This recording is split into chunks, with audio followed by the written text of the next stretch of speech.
सत्संगतची प्रेमाने बोलूया. धन निरंकारची सत्संगतची आपण पाहतोय की सर्व ठिकाणी नवरात्री सुरू आहे. या नवरात्रींमध्ये नवदुर्गांचं आव्हान केलं जातं आणि 10व्या दिवशी दसरा साजरा केला जातो. तर या नवरात्रींचा आध्यात्मिक अर्थ काय आहे, त्याचं आध्यात्मिक रहस्य काय आहे, हे आपण या व्हिडिओमध्ये जाणून घेऊयात. तर बघा, नवरात्रींमध्ये नवदुर्गांचं आव्हान केलं जातं. आता या नवदुर्गा वेगवेगळ्या स्वरूपांमध्ये आहेत आणि त्या नवदुर्गांचं आव्हान आपण का करतो. तर बघा, सर्वप्रथम दसरा या शब्दाबद्दल आपण जाणून घेऊयात. दसरा म्हणजे काय? दशहरा. दुर्गेचं एक रूप आहे. त्या रूपामध्ये असं दाखवलेलं आहे की महिषासुराचा तिने वध केला आणि महिषासुराचा वध करून नंतर आपण काय म्हणतो की महिषासुराचा जेव्हा वध होतो त्यावेळेस आपण 10व्या दिवशी दशहरा साजरा करतो. तर याचा अर्थ आहे दशहरा म्हणजे आपल्यामध्ये असलेले जे विकार आहेत ते 10 विकार दाखवलेले आहेत. 10 विकार कोणते? तर स्त्रीचे 5 विकार आणि पुरुषांचे 5 विकार. तसं पाहायला गेलं तर स्त्रीची आत्मा ही आणि पुरुषांची आत्मा काही वेगळी नाही आहे, परंतु ज्यावेळी आपण स्त्री जीवामध्ये येतो किंवा पुरुष जीवामध्ये येतो त्यावेळेस आपल्यामध्ये वेगवेगळे विकार असतात. मग आपण कधी स्त्री जन्मामध्ये असतो तर कधी पुरुष जन्मामध्येही असतो. त्याच्यामुळे आपल्या आत्म्यामध्ये हे 5 विकार रेकॉर्ड आहेत किंवा हे 5 विकार असतातच असतात. ज्या दिवशी आपण 5 विकारांवरती विजय मिळवतो त्यावेळेस खऱ्या अर्थाने दशहरा साजरा केला जातो. आता या नवदुर्गा काही वेगळ्या नाही आहेत, तर ते आपल्यामध्ये असलेल्या शक्ती आहेत. महिषासुराचा वध केला. विशेष त्याच्यामध्ये काय आहे नवरात्रींमध्ये? महिषासुराचा वध. महिषासूर म्हणजे काय? मै नावाचा असुर म्हणजे मीपणाचा असुर. आणि आत्ता आपण पाहतोय की या कलियुगामध्ये महिषासूर मी नावाचा जो असुर आहे तो फोफावला आहे. कारण आपण पाहतोय जिकडे तिकडे जे तांडव सुरू आहे ते कशामुळे आहे? तर मीपणाच्या राक्षसामुळे आहेत. मी, अहंकार. घराघरामध्ये भांडण आहे मीपणामुळे. मला असा बोलला, मला तशी बोलली. घरामध्येही आपण एकमेकांचं सहन करायला तयार नाही, कारण कुठेतरी आपला स्वतःचा युगो आहे, तो युगो हर्ट झाला की आपण दुःखी होतो आणि एकमेकांमध्ये भांडणं व्हायला सुरुवात होतात. घरामध्ये वादविवादाचं कारणसुद्धा काय आहे? तो मीपणाचा असुर महिषासूर. मी आता त्याला महिषासूर हा शब्द वापरते. घरामध्ये सुद्धा वादविवाद महिषासुरामुळे होतात.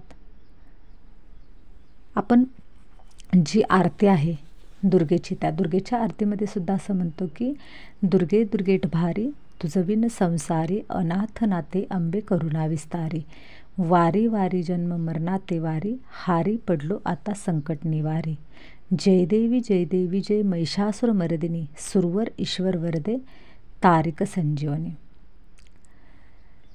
महिषासुराचा जोपर्यंत वध होत नाही आणि महिषासुराचा वध करण्यासाठी आपल्या आतमध्ये असलेले जी दुर्गेची शक्ती आहे ती शक्ती आपल्याला बाहेर काढायची आहे.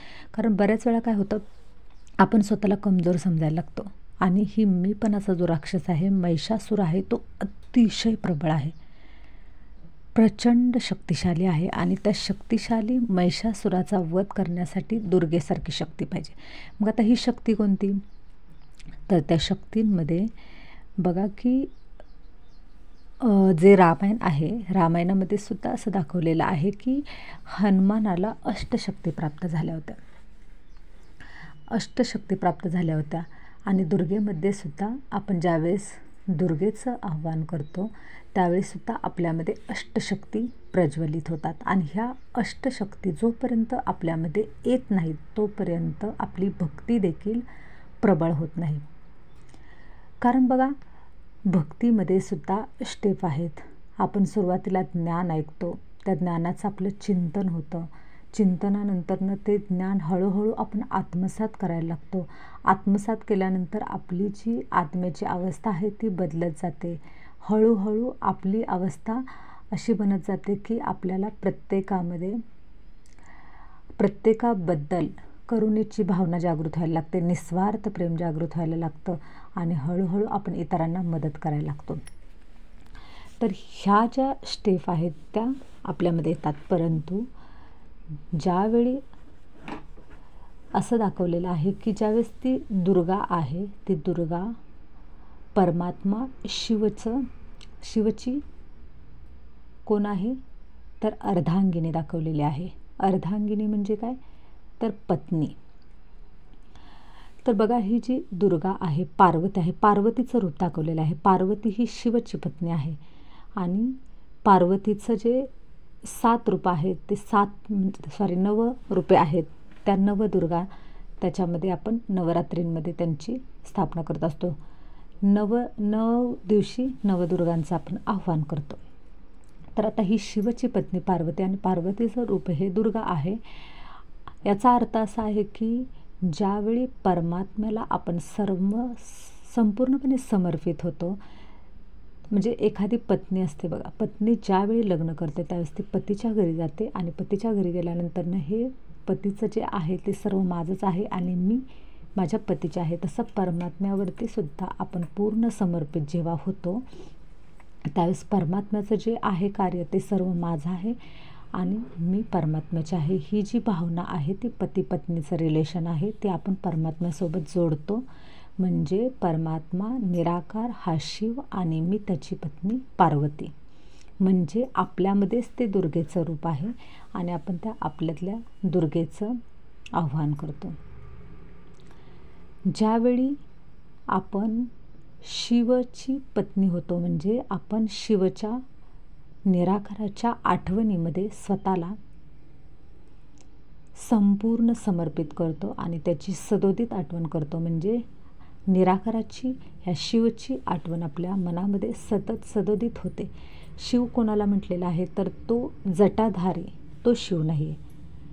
ब्रह्मा विष्णू महेश या तिन्ही देवतांना जन्म देणारा त्याच्याही वरती एक शक्ती आहे, तिला शिवशक्ती असं म्हटलेलं आहे. शिव आणि त्याला कोणी निराकार म्हणते, कोणी त्याला निरंकार म्हणते. असा तो शिव आहे आणि त्या शिवप्रती आपलं पूर्ण समर्पित होतं. त्यावेळेस आपणही पार्वती होतो. पार्वती या शब्दाचा अर्थ असा आहे की पारवतन में रहने वाली, म्हणजे शरीरात राहूनही शरीराच्या पलीकडचं म्हणजे आत्मस्थितीमध्ये अंतर्मुक्ताची स्थिती असते, त्या स्थितीमध्ये जीवन जगणारे. ज्यावेळेस आपण परमात्म्याची आठवण करतो, त्याचं स्मरण करतो, नामस्मरण आपल्याकडून होतं, त्यावेळी आपल्यामध्ये अष्टशक्ती जागृत होतात आणि त्या अष्टशक्ती अशा आहेत त्याचं आपण वर्णन करणार आहोत किंवा त्याचं आपण चिंतन करणार आहोत. तर बघा त्याच्यामध्ये सर्वप्रथम आपल्याला जी शक्ती प्राप्त होते ती म्हणजे अंतर्मुख होण्याची शक्ती. कारण बघा बऱ्याच वेळा आपण हे या जगामध्ये वावरत असतो आणि आपल्याला जे दिसतं डोळ्याने आपण तेच खरं म्हणतो, परंतु याच्याही पलीकडे जे एक सूक्ष्म लेवलला काही हे जग आहे ते आपल्याला कधी कळतं तर ज्यावेळी आपण अंतर्मुख होतो, आपण स्वतःच्या आतमध्ये डोकावून पाहतो. कधी कधी काय होतं की आपला इतका युग वाढलेला असतो की आपल्याला हे सुद्धा कळत नाही आहे की माझी चूक आहे. ज्यावेळेस आपण अंतर्मुख होतो, स्वतःच्या आतमध्ये डोकावून पाहतो, त्यावेळेस आपल्याला आपली चूकसुद्धा कळते आणि आपण आपल्यामध्ये सुधारणासुद्धा करतो. कारण काय होतं बऱ्याच वेळा बघा आपलं प्रत्येक वेळी बोट हे दुसऱ्याकडे असतं, पण ज्यावेळेस आपण अंतर्मुख होतो त्यावेळेस प्रत्येक चुका ज्या आहेत त्याचं बोट आपल्याकडे जातं आणि आपल्यामध्ये जेव्हा सुधारणा घडते त्यावेळेस आपोआपच सगळं समोरचं जगसुद्धा बदलायला लागतं. म्हणजे अंतर्मुख होण्याची शक्ती पहिल्यांदा प्राप्त होते जी परमात्म्याकडून आपल्याला प्राप्त होते. दुसरी जी शक्ती आहे ती आपण म्हणजे समेटण्याची शक्ती. म्हणजे समेटण्याची शक्ती म्हणजे काय तर आपण समजा उद्या किंवा आता ह्या क्षणाला जरी आपल्याला समजा मृत्यू आला तरी आपण काय होतं आपलं मन लगेच ॲक्सेप्ट करतं, चला की हे मी म्हणजे शरीर नाही तर मी आत्मा आहे, हे माझं थोड्या दिवसाचं कार्य होतं आणि आता माझं हे कार्य संपन्न झाले. आपण लगेच ते म्हणजे काय, आपण थोडक्यात ते पॅकअप केलं की ठीक आहे, माझं हे असं कार्य होतं, मी आता या ठिकाणी माझं शरीर संपलं, आता मला माझी पुढची यात्रा सुरू करायची. म्हणजे आपल्याला जिथली गोष्ट तिथल्या तिथं लगेच पाठीमागे सोडता आलं पाहिजे आणि आपल्याला पुढं चालता आलं पाहिजे. ही एक शक्ती आहे, ती परमात्म्याच्या आठवणीमध्ये आपल्याला मिळत असते. लेट गो करता आलं पाहिजे आपल्याला. जे पाठीमागं आहे घडलं ते लगेच लेट गो करता आलं पाहिजे, लगेच पुढं जाता आलं पाहिजे. ही एक शक्ती आहे, ती परमात्म्याच्या आठवणीमध्ये आपल्याला प्राप्त होते. तिसरी शक्ती आहे ती सहन करण्याची शक्ती. आता आपण बघतो की सहनशक्ती नाही आहे प्रत्येकामध्ये. प्रत्येकाला असं वाटतं की कुणीही काही बोलू दे, मला सहन करायचं आहे, संतांनी सहन केलं, पण माझ्यामध्ये सहनशक्ती का नाही आहे? तर त्याचं मूळ कारण आहे की आपल्यामध्ये असलेली, आपण परमात्म्याच्या आठवणीमध्ये कुठेतरी कमी पडतो. जेव्हा आपण परमात्म्याच्या आठवण अगदी मनापासून करायला लागतो, त्याची क्षणाक्षणाला सदोदित आठवण होते, त्यावेळेस सहनशक्ती आपल्यामध्ये येते. चौथी जी शक्ती आहे ती सगळ्यांना सामावून घेण्याची शक्ती. कारण बघा, आपल्यासमोर असे खूप सारे व्यक्ती येतात, पण आपण काय करतो, त्याच्यामध्ये जर काही चूक घडली तर आपण चार चौघामध्ये त्यालाही तिथेही बोलतो, कुठेही काही सांगत जातो, कारण आपल्याला ते आत सामावता येत नाही. आपल्या पोटामध्ये ते सामावून, म्हणतात ना, ह्याच्या गोष्ट कुठली पोटात राहत नाही. आपण काय करतो, लगेच दुसऱ्यामध्ये अवगुण आहे त्याचं चिंतन करत बसतो, याला त्याला सांगत बसतो. पण ती जी सामावून घेण्याची आज जी शक्ती आहे, ती शक्ती परमात्म्याच्या आठवणीमध्ये प्राप्त होते आणि आपण प्रत्येकाला माफ करत जातो, म्हणजे आपण क्षमा करत जातो. त्याच्यानंतर पुढची जी शक्ती आहे, परखण्याची शक्ती. म्हणजे आपण योग्य काय अयोग्य काय, तर आपल्याला ते परखता येतं. कधी कधी काय होतं, एखादी व्यक्ती समोरून, एक उदाहरण सांगते, समोरून व्यक्ती रागवत आहे आणि आपण ज्यावेळेस तिथं रागवतो त्यावेळेस आपल्यामध्ये परखण्याची शक्ती नाही आहे. पण ज्यावेळेस हा पुढचा व्यक्ती रागवत असतो आणि आपण शांत राहतो, त्यावेळेस आपल्याला त्या ठिकाणी सुबुद्धी मिळते किंवा आपला विवेक जागृत असतो. कारण आपल्याला माहिती आहे पुढची व्यक्ती रागवली कारण त्याच्यामध्ये, त्याच्या आत्म्यामध्ये शक्ती नाही आहे, मनाची शक्ती त्याची कमजोर आहे. परंतु मी जर त्याच्यावरती रागवलो तर माझ्यामध्ये असलेली शक्ती कमी होऊन जाईल किंवा मी वीक होईल. त्यापेक्षा मी पुढच्याला क्षमा करता मला आलं पाहिजे, क्षमा मी केलं पाहिजे. हे जे योग्य अयोग्य काय आहे त्याचा निर्णय घेण्याची जी शक्ती आहे ती परमात्म्याच्या आठवणीमध्ये आपल्याला प्राप्त होते. त्याच्यानंतर निर्णय घेण्याची शक्ती. आपल्याला योग्य निर्णयसुद्धा घेता येतो कधी आपण परमात्म्याच्या आठवणीमध्ये असेल तेव्हा.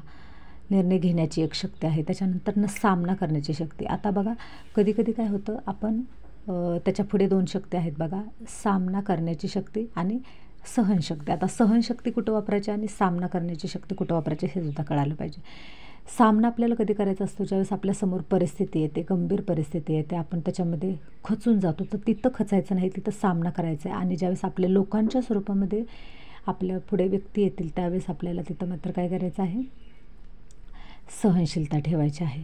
म्हणजे सहनशीलता कुठे ठेवायची, सामना करण्याची शक्ती कुठं वापरायची, यामध्ये सुद्धा आपल्याला ते परमात्म्याच्या आठवणी, परमात्मा शिवच्या आठवणीमध्ये ते आपल्याला प्राप्त होतं. त्याच्यानंतर सहयोग करण्याची शक्ती. ज्यावेळेस ह्या वरच्या आपण ज्या आता पाहिल्या त्या सर्व शक्ती जेव्हा आपल्याला प्राप्त होतात त्यावेळेस आपल्यामध्ये दुसऱ्याला मदत करण्याची भावना तयार होते, सहयोग देण्याची आपल्या मनामध्ये भावना तयार होते. ही एक शक्ती आहे, सहयोग करण्याची शक्ती. कारण बघा, संतांच्यामध्ये ती शक्ती त्यांना प्राप्त झालेली. कितीही समोरून कसाही व्यक्ती आला तरी त्यांना मनापासून मदत करण्याची जी भावना होती ती आत्ता टोटल लोप पावत गेलेली आहे. आणि ही भावना आपल्यामध्ये जागृत होण्यासाठी आपल्याला परमात्म्याची आठवण करावी लागेल. जोपर्यंत ह्या अष्टशक्ती आपल्यामध्ये येत नाहीत तोपर्यंत आपण पुढे जाऊ शकत नाही. हनुमान हा एक खूप चांगला भक्त झाला. का झाला? कारण त्यांनी त्याच्यामध्ये असलेल्या अष्टशक्ती जागृत केल्या. दुर्गेंचं पण आव्हान केलं जातं, म्हणजे आपल्यामध्ये ह्या 8 शक्ती आहेत, पण त्या कधी बाहेर पडतात तर जेव्हा आपण परमात्म्याची सदोदित आणि आठवण करतो त्यावेळी आपल्यामध्ये ह्या अष्टशक्ती जागृत होतात. तर आज आपण नवरात्रीच्या या उत्सवानिमित्त हेच जाणून घ्यायचं आहे की आपल्यामध्ये ह्या नवदुर्गा आहेत. ह्या नवदुर्गांचं आव्हान आपण कधी होतं, तर खऱ्या अर्थाने दसरा साजरा कधी होईल, ज्यावेळी आपल्यामध्ये ह्या अष्टशक्ती जागृत होतील. परमात्म्याच्या आठवणीमध्ये, नामस्मरणामध्ये आपण जेव्हा त्याच्या आठवणीमध्ये आपण ज्यावेळेस राहू त्यावेळेस आपल्यामध्ये ह्या अष्टशक्ती जागृत होतील. आणि ह्या अष्टशक्ती जागृत झाल्या की आपल्याला पुरुषार्थ करायला सोपं होईल. म्हणजे आपल्यामध्ये जे अष्टशक्ती जेव्हा जागृत होतील त्यावेळेस आपल्यामध्ये जे असलेले विकार आहेत ना, ते विकारांचं जे विकारांची जी अग्नी आहे ते पूर्णपणे विझून जाईल. आणि आपण एक शुद्ध पवित्र आत्मा होईल आणि आपण मोक्षाकडे एक आपलं पाऊल उचललं जाईल. आता दशहरा साजरा झाला म्हणजे आपली मोक्ष स्थिती तयार होईल. आजचा आपण व्हिडिओ या ठिकाणीच थांबूयात. शेवटी जाता जाता सर्वांना नवरात्रीच्या खूप खूप शुभेच्छा देते. हा व्हिडिओ इथेच थांबवते. धन्य रंकाची.